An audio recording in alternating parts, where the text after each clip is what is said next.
bekas telapaknya Sayyidina Umar. Itu tidak berani. Seram saurna teh. Punten ari kana tapak suku urang resepeun atanapi serabeun. Nah resepeun buktina begitu. Nah dari rumah sampai ke sini kan kita jadi pemenang insya Allah. Tetapi ketika sudah di masjid itu malah kita yang kalah. Buktina mana? Bujur wanu cicing. Anu geus nyangeyeng wae pan ngajak aya nu kieu da meureun setan teh tidak pernah bergerak, tidak pernah berhenti bergerak. Ya contoh misalnya jam 2 Bapak Ibu bangun malam untuk tahajud, baik atau jelek? Baik atau jelek? Baik. Nah, itu berarti kita yang menang atau setan yang menang? Alhamdulillah. Bangun jam 2 itu kita yang menang. Tapi setan mohon maaf selalu mengikuti, tidak pernah berhenti. Akhirnya cek setan teh laporkan heula tuh di grup WA, cokot HP akhirnya mah buka grup WA tahajud yuk. Mulai dalam hati teh ada rasa ingin untuk diketahui orang itu sudah gagal Pak tahajudna. Makanya jujur simkuring lamun erek salat HP pasti mati. Bahkan ketika berjamaah sholat subuh itu karena saya pakai kunut sholat subuhnya dan biasa gantian dengan jamaah yang lain, saya selalu nasihatkan, Pak kalau jadi imam mohon HP dimatikan. Nah aya nu teu ngaganggu, nu teu ngagugu hiji, moal cenah Pak Ustad da ieu mah HP-na mahal, anu sok ngaganggu mah cenah HP nu murah. Begitu sholat subuh atau bener we rakaat kadua pas bade pisan kunut kering teh atuh disada aya panggilan nada deringna lagu Sunda. Es lilin mah ece kalapa muda dibantun mah ece didorong-dorong maneh naik maca pisan kunut atupan kapangaruhan Allahumma dina iman hadait wa apina biman apait wa tawallana biman tawallait wa barik lana bima atoit. Makmum termasuk simkuring kan kapangaruhan atau akhirna da tarik musikna amin amin amin eta amin amin ajek simkuring cek Aisyah teh HP podaran kehe di jelema sa masjid batal kabeh. Nah ini persoalan dalam kehidupan sehari-hari. Maka Bapak Ibu ini karena waktunya terbatas, saya biasanya kalau ngaji 2 jam, ini kan sudah dibatasi jam 6, tinggal berapa menit lagi selesai. Ya enaknya sih dibatasi, kalau tidak dibatasi saya bisa sampai jam 12 duhur, siap sampai jam 12. Nah tuluikeun we ku didinya tuh manyilat eta mah ekmaihan ajengan tuh. Dan memang Kang Ustadznya benar, itu hidup itu rezeki itu tergantung profesi.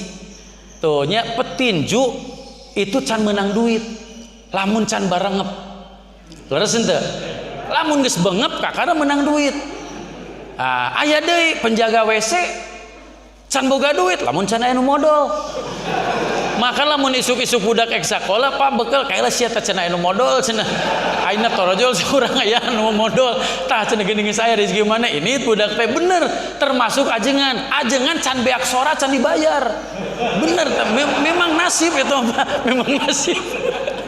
Ajengan can beak sora mah can dibalayar tuh teh. Patak sim kuring ka dieu teh meakeun sora sebenarnya mah teh. Dawa nu nganteuran ka ieu. Nah Pak, sirod munir. Nah ini harapan kita berada di munir. Al munir lil mu'min mudnib fil akhirah wa huwa safaat. Nah jadi kan tadi malah tarjihu ihdahumal ukhra. Seseorang yang seimbang antara amal baiknya dan amal buruknya, dua-duanya 50-50 berarti seimbang, disebutnya ahlul a'rab.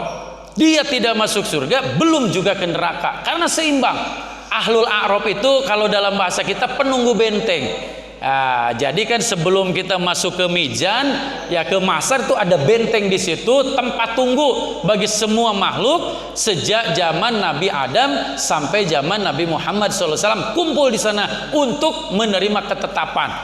Nah, yang dibutuhkan di situ karena amal sudah stag, doa kita pun sudah tidak masuk lagi karena semua sudah ada di sana, maka yang diperlukan adalah syafaat. Nah, punten teu kedah seueur hiji we poinna robih moal.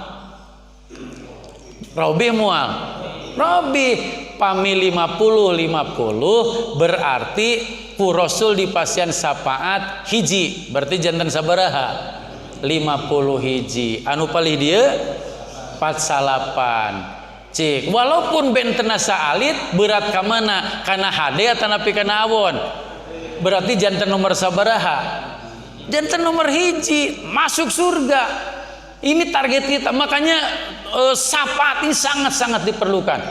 Ya kalau cari-cari syafaat kan iqraul Quran, fa innahu yati yaumal qiyamah safian li ashabi. Bacalah Al-Qur'an kata Rasulullah, karena satu saat di akhirat Al-Qur'an akan datang menjadi syafaat bagi kita. Itu diantaranya. Kan karena Asmaul Husna juga tadi sebagiannya terdapat dalam ayat Al-Qur'an. Jadi yang kita baca tadi juga itu ada muatan daripada ayat suci Al-Qur'an. Maka subhanallah, Syekh Abdul Qadir Al-Zailani itu di dalam kitab Tobaqatul Kubro dikisahkan beliau sepanjang tidak tidur mulutnya pasti keluar membaca Al-Qur'an karena beliau seorang hafid. Itu kan kalau malam tidur baru berhenti. Kalau siang dia mau berhenti membaca Al-Qur'an, misalnya masuk ke WC, nah hoyong liren, maka ngambil batu, digigitnya batu, masuk ke WC, baru mulutnya bisa berhenti membaca Al-Qur'an. Saking sudah otomatisnya. Punten ari Bapak Ibu lamun bade liren ngaos Qur'an sok ngegel naon. Atau bawa nu gegel ge eureun sorangan. Nanaonan Kang Haji cenah gugal gegel, teu ngegel nanaon ge aman we abdi mah. Lain amal da sia mah tarama syakuran. Jadi kalau si Abdul Qadir itu gigit baru berhenti. Kalau mulutnya tidak ada yang digigit terus ayat itu berkesinambungan. Karena memang beliau rajin dan hafid. Tetapi beliau mengamanatkan kepada murid-muridnya iqra'ul Quran ba'da sholati duhri. Bacalah Al-Quran setelah sholat duhur. Malah pesannya seperti itu. Dia sendiri full, tapi kalau ke murid-muridnya karena belum tentu semua mampu, ya makanya ba'da duhur lah baca Al-Quran katanya. Ya kalau Syekh Ali Jaber kan beliau mengajarnya ba'da maghrib dan ba'da subuh. Nah jadi kalau ditambah dengan ba'da duhur cukuplah. Minum obat juga satu hari 3 kali. Jadi kalau baca Quran ba'da subuh, ba'da duhur, ba'da maghrib itu sudah pahalanya sudah sangat luar biasa. Nah, kemudian harapan terbaik kita kan syafaat akan datang daripada Rasulullah Sallallahu Alaihi Wasallam. Punten, kinten Rasul masihan syafaat, Rasul memberikan syafaat memakai syarat atau gratis. Ada syaratnya atau gratis? Wah, kalau gratisan mah Pak tuh rugi benar. Ya, jadi ada syaratnya. Makanya ulama banyak menerangkan orang yang selalu membaca sholawat kepada Rasulullah SAW itu akan diberikan syafaat. Betul. Saya baca di dalam kitab Targhib wa Tarhib ada sebuah kisah, walaupun ini hikayat, tapi menjadi bahan motivasi bagi saya. Wa hukiya anna rajulan ghafila anis sholati ala nabi. Panama paro api banamihi wa kana Rasulullah SAW yaltapit. Dikisahkan salah satu sahabat Rasul lupa tidak membaca sholawat. Akhirnya dia tertidur. Dalam tidurnya bermimpi bertemu dengan Rasulullah Sallallahu Alaihi Wasallam.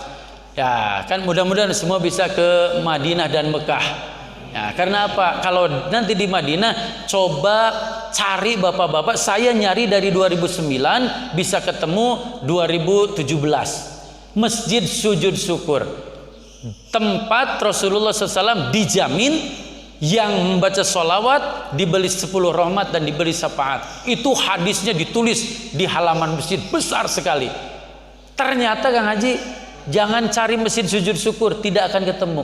Karena namanya sudah diganti. Namanya jadi Masjid Abu Dar Al-Ghifari. Jadi ketika saya tanya, itu aina Masjid Abdul Al-Ghifari? Aywa, langsung ditunjuk. Subhanallah, pintu 26, pintu gerbang 26 Masjid Nabawi, berjalan lurus, masuk di bawah ada jalan di bawah itu pasar yang harganya serba 5 real. Nah, jadi di situ kalau jamaah saya itu pastilah belajarnya di situ karena semua barang 5 real. Nah, begitu masuk naik ada masjid. Mesinnya sangat sederhana, dan disitulah Rasulullah sempat, dulu belum masjid, masih kebun kurma, Rasul sujud begitu lama sampai sahabat yang mendampinginya Abu Bakar menyangka Rasulullah itu meninggal karena lama sekali. Begitu lama-lama bangkit, Rasul kemudian berbicara, pasti kalian kaget melihat saya sujud begitu lama. Iya ya Rasulullah, ada apa ya Rasulullah? Barusan Jibril datang kepada saya mengatakan, kata Allah, siapa saja yang membaca salam kepadamu, Allah yang langsung menjawabnya. Siapa yang bersolawat kepadamu 1 kali, Allah yang membalasnya 10 kali. Dan Allah menjaminkan syafaat untuk orang yang membaca solawat. Maka Rasul sujud syukur karena bahagianya. Maka sejak saat itu dibangun masjid, disebut Masjid As-Sajdah atau Masjid Sujud Syukur. Sekarang masjidnya Abu Dar Al-Ghifari. Alhamdulillah, saya setiap ke Madinah itu sempatkan, karena dikasih tunjuk bekasnya Rasul, bekasnya malaikat Jibril ada di sana. Ya, jadi ya setidak-tidaknya kita tabaruk lah. Nah, si sahabat itu tertidur dan bermimpi ketemu dengan Rasulullah. Walakinna yaltapit, Rasul membuang muka. Punten, upami Rasul, pami urang ketemu sareng jalmi membuang muka, nuju pasea, nuju damai. Pasti. Bapak ketemu jeung sim kuring membuang muka, keur pasea atawa teu wawuh. Kade wasipatu si keur pasea lain atau wawuh atuh nya sim kuring makakara papangih beda lain eta mah sanes pasea memang teu wawuh we. Tah pami sareng tatangga bentrok udah. Nah sahabat itu subhanallah saking takut dia bangun. Nah dalam mimpinya itu ngejar Rasulullah. Ya Rasulullah, hal anta godban? Wahai Rasul, apakah engkau murka, marah kepadaku? Kata Rasulullah, la, tidak. Walakina yaltapit mini, tetapi tadi begitu ketemu kok anda membuang muka. Kata Rasulullah, la a'rofaka, saya tidak mengenal kamu. Si sahabat tambah kaget lagi, ana rajulun min umatak, saya ini sahabatmu, sholat bareng, puasa bareng, masa tidak kenal saya Rasulullah? Kata Rasulullah, naam, walakina qad gopila anis sholati alayya, tetapi kamu lupa tidak sholawat kepadaku, karena yang aku kenal adalah orang yang suka bersolawat kepadaku. Panabbaha min naumihi, kemudian sahabat itu terbangun dari tidurnya wa aujaba ala nafsihi anis sholati ala nabi mi'atu marra fi kulli yaumin, kemudian dia mewajibkan, mentargetkan kepada dirinya untuk bersolawat kepada Rasulullah dalam 1 hari 100 kali. Terus diulang, satu saat kemudian tertidur dan bermimpi lagi ketemu dengan Rasulullah. Kata Rasulullah, sekarang aku mengenalmu dan engkau akan aku beri syafaat. Maka yang paling banyak sholawat itulah yang dikenal oleh Rasulullah. Nah ini penting sholawat. Jadi untuk mengejar syafaat, ketertinggalan amal kita, yang pertama dengan membaca syafaat, sholawat. Yang kedua ditanyakan oleh Abu Hurairah, ma as'adu bisafaatika ya Rasulullah. Ya Rasulullah, siapakah orang yang akan diberikan syafaat yang istimewa olehmu? Kata Rasulullah, as'adu bisafaati man qala la ilaha illallah. Yang akan aku istimewakan orang, yang aku akan beri syafaat dengan syafaat yang luar biasa adalah orang-orang yang senantiasa mulutnya selalu mengucapkan kalimat la ilaha. Nah, ini karena subhanallah iblis ini sangat luar biasa. Nah, ketika diusir oleh Allah, dia berjanji, pabima agwaitani la aqudanna lahum siratal mustaqim. Tsumma la'atiyanahum min baini aydihim wa min khalfihim wa an aymanihim wa an samailihim wa la tajidu aktsarahum syakirin. Ketika iblis menyatakan, karena engkau sudah mengusirku dari surga, melanat aku, maka akan aku goda manusia supaya tergelincir dari perjalanan yang lurus. Akan aku goda dari depan, dari belakang, dari kanan dan dari kiri. Jantan di payun ayah setan, di pengger ayah setan, di kiri, di kanan ayah setan, di kiri ayah setan. Nah Kang Haji cenah teu katingali sugan setan teh misalna ti payun.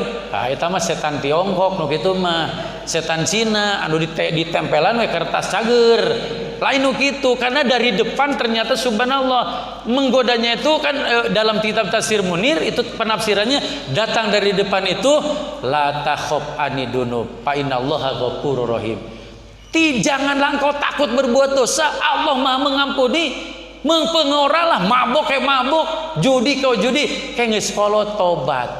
Maka simkuring luar biasa ini. Lihat ibu-ibu solehah seperti ini, alhamdulillah. Punten ari ibu sarolehah kieu teh tibu budak kata napi kakolotnakeun. Punten ieu bapak-bapak ieu saroleh, alhamdulillah. Ari bapak ieu saroleh kieu teh tibu budak katawa kabeh dieunakeun. Keun we bapak, margi dawan Rasul gitu, innamal a'mala bil khawatim. Dalam hadis sahih Rasul menyatakan amal manusia itu dilihat ujungnya, bukan awalnya, ujungnya. 20 tahun nakal, 30 tahun masih nakal, 40 tahun dapat hidayah, masuk Quran, cari ilmu, baca Al-Quran, diamalkan, kemudian meninggal, maka orang itu masuk husnul. Tidak dilihat masa lalu yang kelamnya nggak dilihat. Ada orang yang 20 soleh, 30 soleh, 40 soleh, 50 tetangganya baru Noel. Lah tong cicing we di imah tuh mancing yuk. Nah ini mancing ngaharuleung pan bari mancing teh lah asa teu ngeunanya ngahulang-hulang kieu mah cobaan we lah sajejer 10.000 mah yuk. Mulai judi leleutik kanan, akhirnya judi lupa waktu, 60 tahun meninggal, itu su'ul khotimah. Ini bahaya pak. Jeung kalieur-lieur dan naonan mancing di simkuring kamari kan simkuring gaduh balong tadi penggeren bumi lah aya balong. Nah barudak teh laporan pak teu dipelakan balong acan ditamu teu nya dek kumaha mancing nya jigue tuh meureun aya kena sesa nu bapa ge lauk asanes eta cenah pak laukna mah ti mana init ka pasar meuli 20 kilo tuluy dialungkeun ka balong teh tuluy diharuleungan gitu. Ai maneh nanaonna atuh meuli ti pasar mah geus ka imahkeun langsung goreng. Astagfirullah, asa teu pati ka harti ku sing teu pati ka harti lah. Kitunya tangke ti mana ieu godaanana keur nu mancing ya. Ge aya godaanana keur nu mancing ya. Nah, jadi di depan la takhaf anidu. Kadang-kadang itu mabok lah. Nanti ketika sudah tua tobat. Tuhnya ada yang seperti itu. Maka jujur, simkuring ketua Daikam Dimas Polresta Bandung setiap hari itu ngurus anak-anak yang seperti ini, anak-anak yang mabuk. Ya, simkuring mah tara dibawa serius lah. Jang lamun aya nu ngajak teh atuh ulah daeknya eta cenah diolo dipaksa mah atuh jawab we ku lagu. Dulu aku suka padamu, dulu aku memang suka. Nah, itu bantuan atuh. Dulu aku gila padamu, dulu aku memang gila. Sebelum aku tahu kau dapat merusak jiwaku. Sebelum aku tahu kau dapat merusak imanku. Sekarang tak mau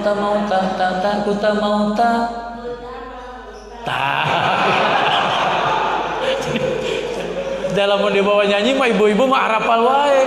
Tapi coba ibu enak. Coba ibu teraskan nyanyi mah ibu tos kaanggo ku simkuring itu pinter lah nyambung. Coba teraskan ieu. Bismillahirrahmanirrahim. Walaqad khalaqnakum tsumma sawwarnakum tsumma qulna lil malaikati isjudu. Teraskan. Tuh, tenuluy. Lamun kana alat ayat Quran mah tenuluykeun. Lamun nyanyi mah nyanyi lawan wae pasti dituluykeun ya. Tapi lamun dibaca ayat Quran mah geus balelol we. Nah, Bapak Ibu hadirin, jadi dari depan, dari belakang akhafu an auladakum di apa? Takutlah kamu meninggalkan keturunanmu yang miskin. Maka dari belakang itu Pak, urusannya dunia. Banyak orang mencari dunia tidak mikir halal dan haram. Nu penting kabawa ka imah. Padahal harta ketika masuk di akhirat akan ditanya, dari mana kau dapatkan, dipakai apa harta tersebut. Itu dari belakang. Punten jadi model nu korupsi dan lain-lain itu dari belakang. Nah dari sini litargib dibikin apa, diberi apa kesukaan-kesukaan tertentu. Litargib. Nu tadi resep mancing, poho waktu. Nah, baru dak ngora kadang-kadang subhanallah sim kuring matara pati ngarti ngabringkap GBLA nonton bola. Nah itu litargib. Persib main jam 7 ngantri nanti jam 2 masuk itu dari jam 2 ya berarti otomatis lah sholat lohor tinggalin, asar pasti tinggalin dari jero masjid itu. So maghrib musola lagi terbatas kan dan tidak bisa semua masuk di sana tuh kan. Asar pasti tinggalin, maghrib tinggalin, isya welah meren anu bisa teh. Begitu balik kusim kuring ditanya tas di mana, main bola apa ningali Persib, terus ternyata sholat kuma atau senepa di jama, kayak zaman nanahaun sih teh cing lohor asar maghrib isya da jama mah ceng paling maghrib jeung isya ngaranna jama takhir. Wah eta mah jadul, nyebut nanti jadul jama takhir teh. Emang ayah gitu jama anu anyar ayah cenah Pak jama taksir. Naon maksudna panai taksir teh seueur.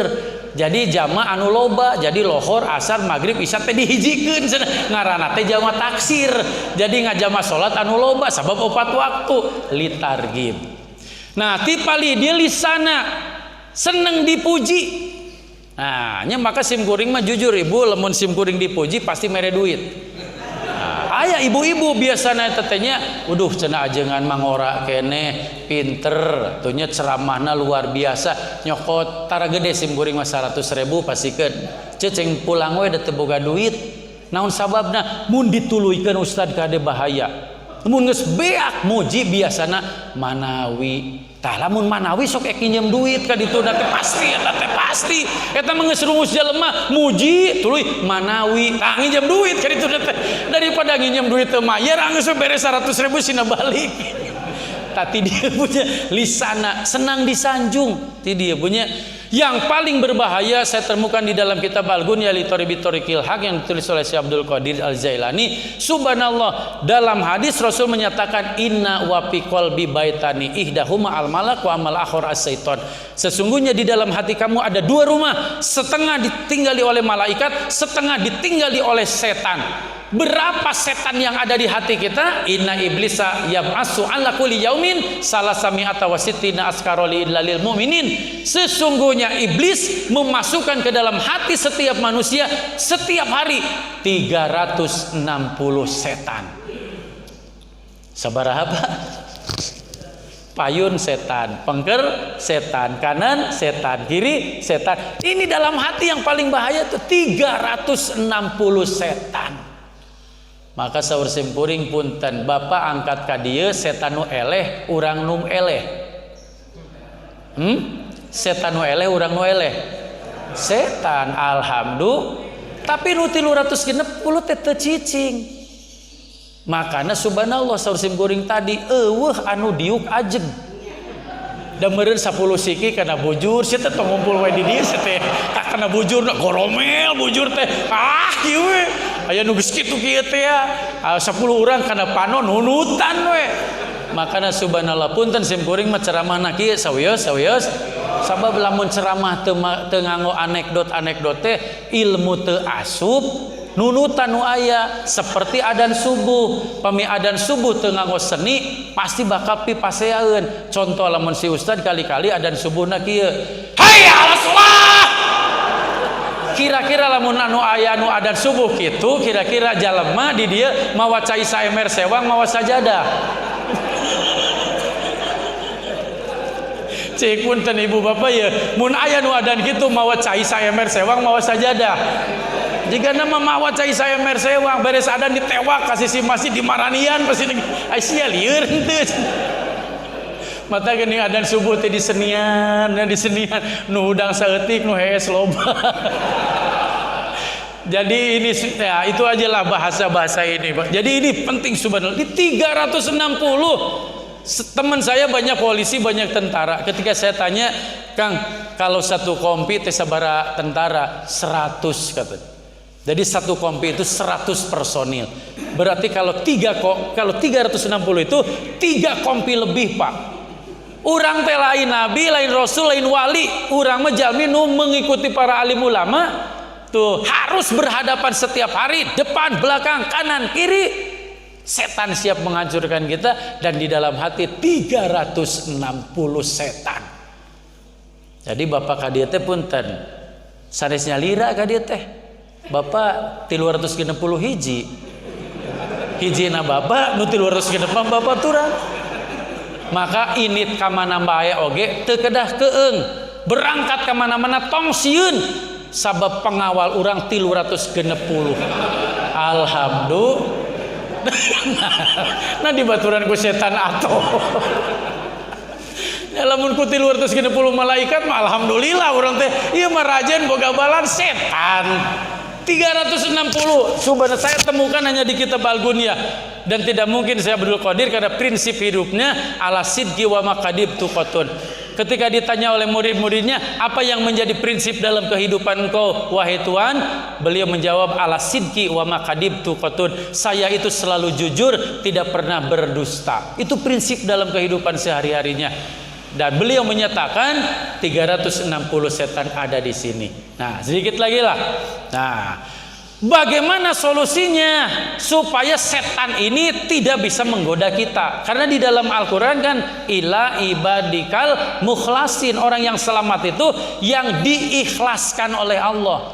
Jadi kalau ikhlas sendiri itu berat, tapi kalau sudah diikhlaskan oleh Allah tidak ada yang susah. Karena pemilik ikhlas sesungguhnya Allah Subhanahu wa ta'ala. Punten ari ikhlas gampil atau napi susah? Gampil atau napi susah? Kadang aya kieu gini, aya kieu.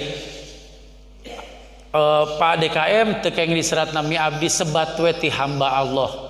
Mah ngasihlah uang 1 juta ti hamba Allah. Itu orang dijamin ikhlas atau tidak? Belum tentu, karena Imam Ghazali justru mengatakan orang yang berbuat baik takut diketahui, itulah ria yang sebenarnya. Nggak apa-apa, tulis saja saya Pak Ade ini punya rizki, saya mau sedekah. Urusan orang mau bilang ria atau apa-apa itu urusan orang, karena ikhlas itu antara kita dengan Allah. Sirru min asrorillah. Contoh lah pami aya ajengan capetang pintar ceramahna tuh dipikaresep turun tina panggung teu dibere duit saperak-perak acan eta usah dijamin ikhlas atau napi moal. Bener sahate eta sahate eta akur pisan di dinya.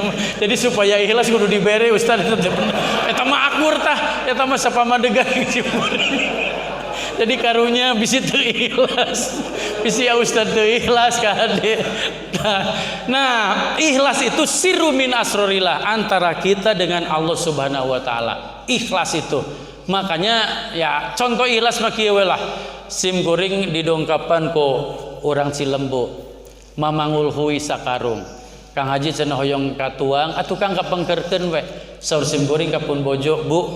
Pan saur Rasul lamun aya nu sedekah kada dibales ku nu sanilai. Itu kan urang cengeng aya naon lamun teu mampu ceng doakeun. Maka kan di Sunda orang-orang tua dulu mengajarkan ketika ada orang sedekah, mulut kita itu diajarkan secara otomatis jazakallahu khairon. Memang perintah Rasul, ketika ada orang berbuat baik balas dengan yang senilai, ketika tidak bisa balas dengan doa. Aisyah pun bojo pan aya doma tuh Pak ti urang Garut daripada teh di Paraban bikeun. Cana ku sim goreng teh Kang da teu bogana naon teh bawa we jig ceng ka Cilembu. Tungtun ka ditu ka Cilembu. Pangi jeung tatanggana, tas di mana cenah eta moal doma? Ti Haji Atus cenah mere huwi sakarung kado dibere doma. Nah, langsung manehna mikir, mere huwi dibere doma, mun mere doma pasti dibere sapi. Nah, isukna manehna nungtun doma ka sim goreng. Kang Haji cenah di abdi seueur teuing doma supaya hoyong ka tuang, akang atuh kaparanyaekeun we ka tukang. Sim kuring bingung. Bu, ceng kumaha kapun bojo teh? Ieu sing jalma ngirim doma. Ari bapak bingung-bingung teh pan aya huwi setengah karung deui tuh bikeun we cenah. Cokot ku sim kuring huwi nu kamari teh. Akang ceng da teu bogana naon tah ieu we lumayan cik bawa ka Tanjung Sari. Punten anu ikhlas nomor 1, nomor 2. Tuh nomor 1 mah teu aya niat naon-naon malah menang domba. Nu geus diniatan hayang menang sapi malah menang huwi setengah karung. Nah, jadi ikhlas mah tidak boleh direkayasa karena urusannya ini, urusannya hati. Tuh nya urusan hati aya ieu mah abdi mah ikhlas pisan. Bari dina hate meurepan aya nu kitu. Nah, maka ketika kita ingin mengendalikan iblis, yang begitu luar biasa. Al-A'raf 201. Nah, itu saja kuncinya. Al-A'raf ayat 201. A'udzubillahi minasyaitonirrajim. Innal ladzina taqau idza masahum ta'ifatum minasyaitoni tadzakkaru fa idahum mubsirun. Sesungguhnya orang-orang yang orang yang beriman, orang yang bertakwa, ketika diganggu oleh setan, tadakaru, maka mereka berzikir kepada Allah. Fa idahum mubsirun, setelah dikir maka pandangan kebenarannya Allah bukakan kembali. Jadi untuk melawan setan yang begitu berat, apalagi di bulan Syawal ini, karena dendamnya luar biasa, dengan dikir.